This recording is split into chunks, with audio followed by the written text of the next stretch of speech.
Donc, dans cette vidéo, vous allez apprendre à utiliser la station totale Topcon de série GT. Donc, la machine que j'ai en avant de moi est une station totale robotisée. Vous pouvez trouver les instructions également sur le site du fabricant. Mais on a une station totale de série GT entièrement robotisée qu'on va utiliser avec le réflecteur suivant et avec la tablette F6000 que vous allez voir ici à l'écran. Donc, cette tablette-là, on va l'utiliser avec le logiciel Magnet Field. Avant de commencer, la première étape, on doit s'assurer tout d'abord d'avoir une bonne connexion Bluetooth entre les deux appareils. Donc, pour savoir un peu comment ça fonctionne, sur la station totale, on a l'antenne ici pour la communication. On va avoir différents boutons que je vais vous expliquer au fur et à mesure qu'on avance dans la présente vidéo. On a les lumières guides pour nous guider, pour savoir si on doit se déplacer à gauche et à droite à partir de ce que l'appareil va nous dire quand on va tourner pour faire de l'implantation, par exemple, du take-out. Et puis, le clavier en tant que tel sur l'appareil. Comme c'est un appareil qu'on va utiliser avec la tablette électronique, on va plus ou moins toucher à la station totale. Mais avant de commencer, c'est certain, on doit effectuer le réglage. Donc, de la nivelle électronique à l'intérieur. Donc, lorsque vous appuyez sur le bouton On, ou le bouton Power qui est ici complètement dans le bas à droite, le bouton vert qui est là, un coup ça c'est ouvert, bien là, on va pouvoir procéder au réglage de notre appareil. Bon, les réglages, on peut aller sur les boutons ici, on peut voir l'état de notre pile. Et puis si j'appuie sur le petit bouton, la petite croix avec le plus, on peut aller ajuster justement avec nos roulettes pour être directement au centre. Ici, s'assurer qu'on est bien réglé. Donc, supposons que mon réglage est bon. Ici, je suis sur une table. Il y a toujours un petit mouvement. Mais on s'installe aux tolérances demandées. Lorsque ça c'est fait, on peut tout simplement appuyer sur Escape, sortir de ça.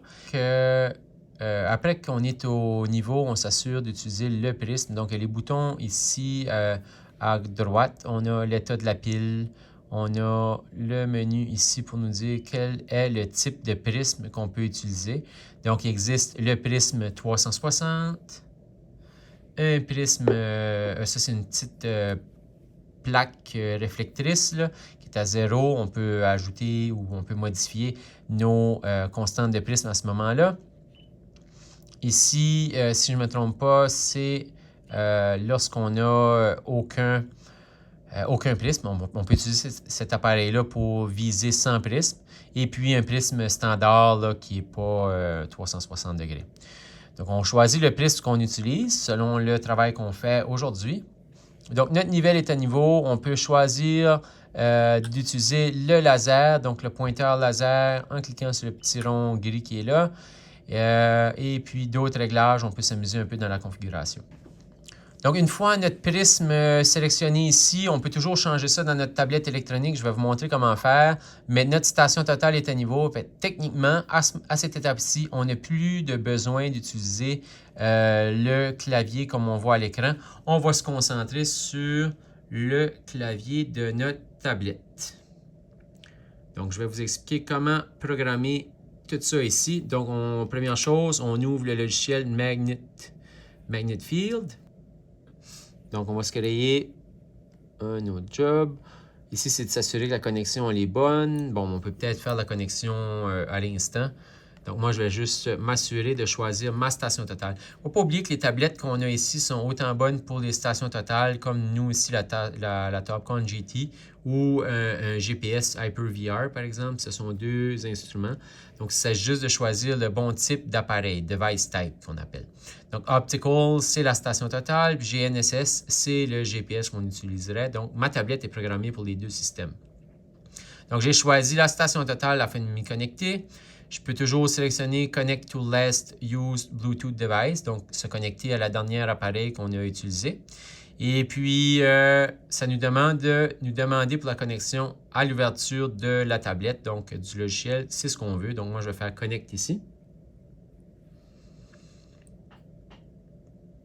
Donc, la connexion va se faire, ça prend un certain temps. Puis, on va avoir un message de réussite lorsque la connexion sera faite. Donc, on vient d'entendre qu'on est connecté. de notre station totale, mais on vient aussi de voir une icône de station totale qui est apparue dans le coin supérieur droit. Donc, ça nous dit que notre connexion est faite présentement. Donc, on va aller se créer un nouveau projet avant de commencer. Aujourd'hui, on va s'amuser à faire un levé topographique. Donc, juste pour vous montrer la démonstration, je vais utiliser 2 points de contrôle fictifs que nous allons créer directement dans notre projet. Donc, le projet, New Job. Et puis, je vais l'appeler test numéro 1. Donc, ici, c'est tout simplement pour une pratique. Donc, je clique sur mon crochet vert. Tu peux entrer le nom de l'auteur. Je fais Next. Et puis, je fais Next également en voulant dire que j'utilise la station totale ici de sélectionner. Je choisis mon bon système de coordonnées. Donc ici, au Nouveau-Brunswick, où je me situe, c'est le système de coordonnées que nous allons utiliser ici avec le datum qui est NAD83 No Trains.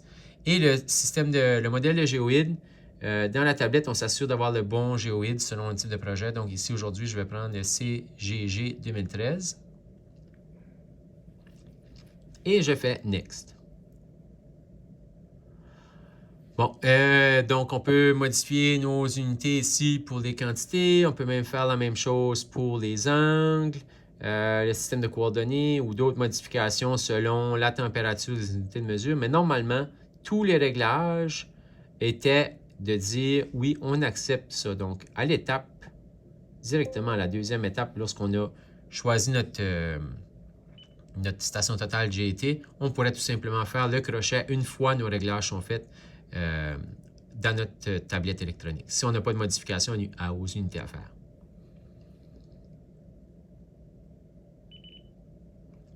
Donc, mon projet est prêt à commencer. Premièrement, je vais importer des points, donc des points de contrôle. Je peux utiliser une clé USB et l'insérer dans le côté droit ici, dans le petit panneau qui est là. On peut ajouter à partir d'une clé USB des points. En allant dans Exchange et puis From File, choisir d'importer des points directement d'une clé USB. Bon, aujourd'hui, je n'ai pas ces types de points-là. Donc, ce que je fais, je reclique sur la maison, je vais dans mon menu principal et je vais aller dans Edit et je vais m'ajouter des points manuellement. Donc, pour ajouter des points, je fais Add pour ajouter. Et puis, mon premier point sera le point 1000. Donc, ce sera le point sur lequel mon instrument va être installé. Et les coordonnées vont être 000. Et puis, je vais faire également pour ma visée arrière, toujours pour l'orientation de ma station totale, je vais prendre mon prisme et je vais dire que c'est sur le point 1001 qui va être situé à 10 et l'élévation 0. Donc, c'est juste de choisir les bons points avant de commencer. Donc, ça, c'est fait. Je peux faire sortir. Je vais à la maison et je veux installer mon appareil directement sur le point 1000. Donc, comment on fait? On va aller faire Setup. Et je veux m'assurer de faire la visée arrière qu'on appelle Backside ou, encore une fois, la Resection. C'est mise en station sur un point inconnu et de viser sur des points connus, tandis que la visée arrière, c'est on s'installe directement sur un point connu. Donc ici, je vais choisir Backside. Ça me demande Occupation Point, c'est le point d'occupation sur lequel je suis présentement. Donc mon appareil, on peut voir le logo de la station totale, dit que je suis installé sur le point que je choisis. Donc dans ma liste, je peux aller à partir de la liste ici, choisir. Et moi, j'étais installé sur le point 1000. Je fais crochet. La hauteur de mon instrument, comme je vous ai montré au préalable, on mesure cette hauteur-là à partir de notre appareil du côté gauche ou droite. Mais il y a une mesure, une petite ligne ici. Donc, c'est à cette hauteur-là qu'on peut trouver la lecture pour la hauteur de l'instrument. Donc, Height of Instrument, on va dire qu'on est installé à 1,5 m de hauteur. Bon, parfait. Et puis, pour le Backside Point, la visée arrière, je peux y aller avec des azimuths, je peux y aller avec un numéro de point. Donc, nous, on va sélectionner l'option point et choisir le point dans notre liste qui est le point 1001, comme je l'avais créé au préalablement. Donc, c'est important de comprendre que Lorsqu'on utilise la station totale, d'avoir toujours au minimum 2 points pour commencer, des points connus pour orienter notre station totale. Donc ici, la hauteur de mon prisme, je peux changer dans les fonctions. On peut voir que c'était réglé pour un azimut, mais nous, on utilise les points. Et puis, ce qu'on voit ici comme icône, c'est l'utilisation de la station totale sans réflecteur. Donc, c'est vraiment avec une visée sur une surface dure.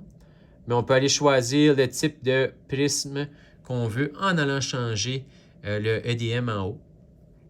Et choisir prisme et puis les différentes façons de prendre notre lecture. Donc, moi, je vais choisir rapide au point de vue de lecture et puis un prisme sera sélectionné. Donc, je peux voir ici, j'ai le prisme avec le petit -7. C'est le réglage par défaut de notre prisme qui nous dit notre constante de prisme est à 7 mm. Donc, la lecture se fait au centre, mais avec un petit décalage. C'est ce qui va se calculer automatiquement dans notre tablette ici. Donc, je suis installé sur mon point. Ma station totale est à niveau. Je peux faire une orientation en arrière sur un autre point connu qui est ma visée arrière qu'on appelle un backside. Lorsque ça c'est complété, je fais Next. Et puis, il va rester à viser sur notre point. Donc, moi, ce que je vais faire, c'est que je vais installer mon prisme sur mon point et je continue la vidéo. Donc, ma visée arrière est là-bas. Supposons que notre prisme est directement là-bas. Donc, moi, ce que je veux faire, c'est de m'assurer que ma station totale va tourner automatiquement et va aller prendre une lecture sur ce prisme-là. Donc, pour faire ça, on peut aller dans notre tablette électronique.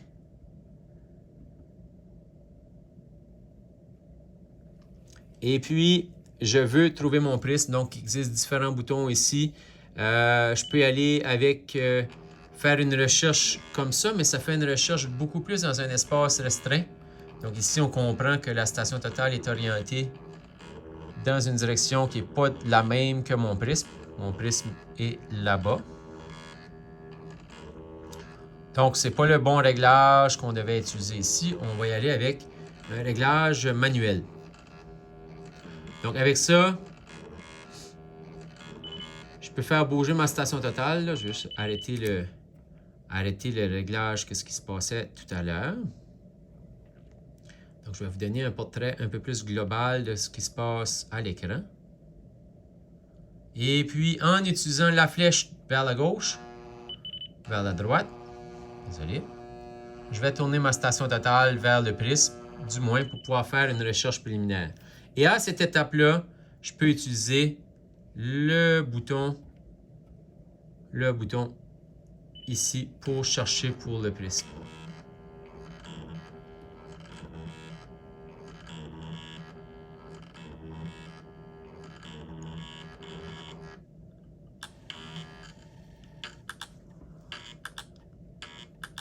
Donc, la station totale semble avoir trouvé le prisme. Comment on fait pour dire? On peut aller voir sur notre tablette.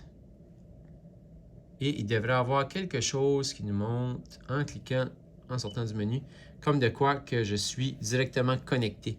On peut voir le cadenas ici.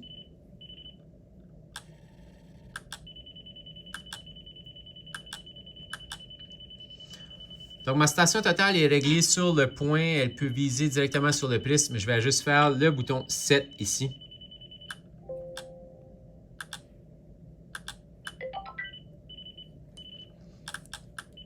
Donc, on avait un message d'erreur. C'est parce que mon système de coordonnées ne rentre pas dans les coordonnées 1010 que j'ai choisi, par exemple.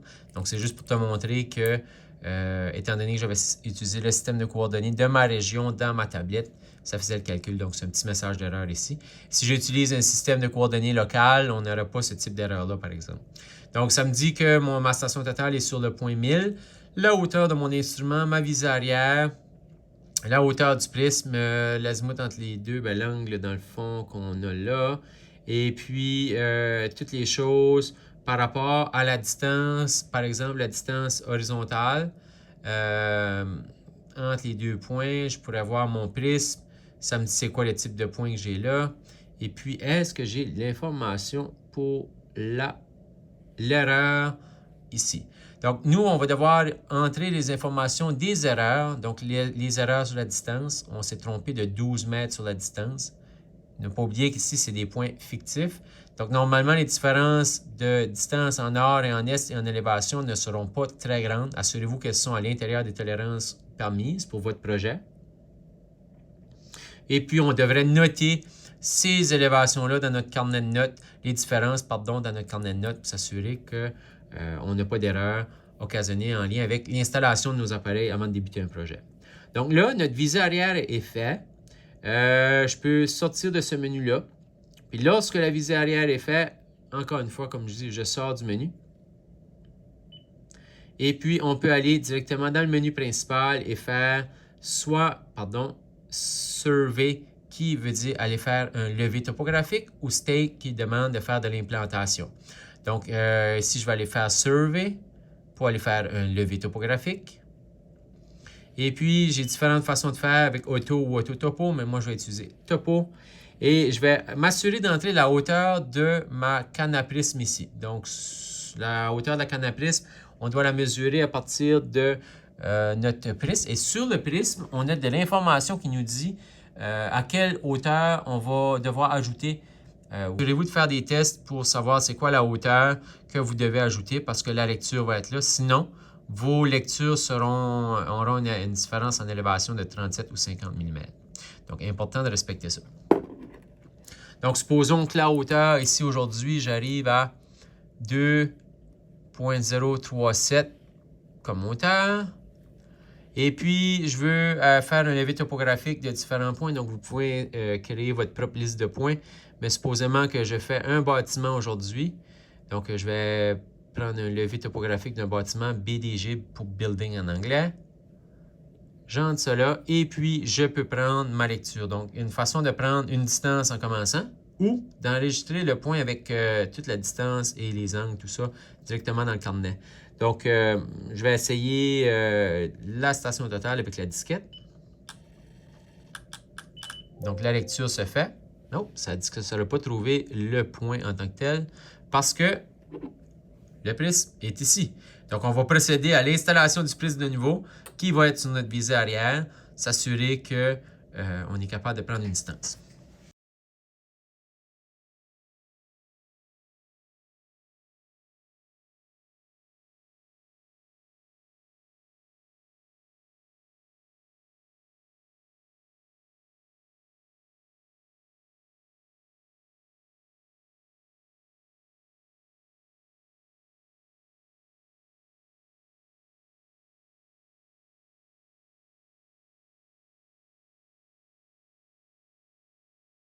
Je peux cliquer sur la station aussi, le petit logo en bas à droite, avec la disquette pour enregistrer mon point.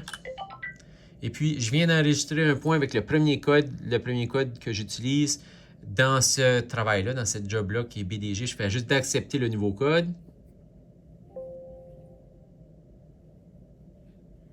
Et puis...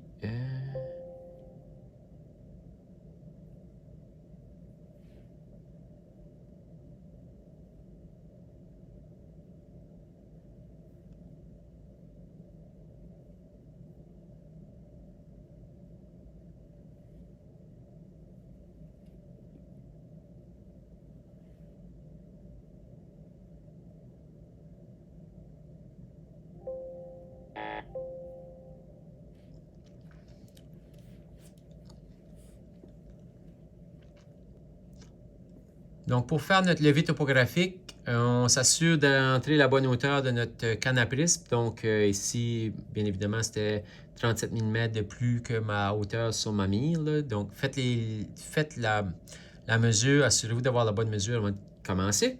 Mais, je vais prendre ma lecture. Donc, supposons qu'aujourd'hui, je vais prendre un point, par exemple, qui représente un centre-ligne pour une route.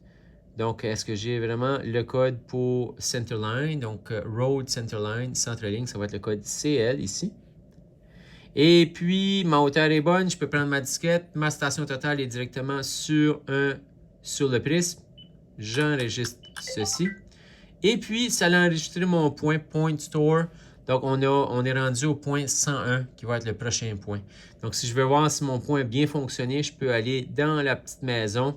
Je pourrais aller dans mon menu Edit et mes points. Je vais avoir mon point 100 qui est là, qui est un centre-ligne. Donc, l'important, ça va être de noter les différents travaux qu'on fait, s'assurer qu'on a les bonnes élévations, qu'on n'a pas d'erreur comme celle-là. Et puis, c'est comme ça qu'on fait le levé topographique à partir de la tablette F6000, le logiciel MagnetField et puis la station totale Topcon GT605 dans notre cas. Donc, bonne pratique avec ces outils-là, en espérant que vous avez apprécié mon vidéo. Si vous avez des commentaires, n'hésitez pas à les ajouter dans l'espace écrit plus bas.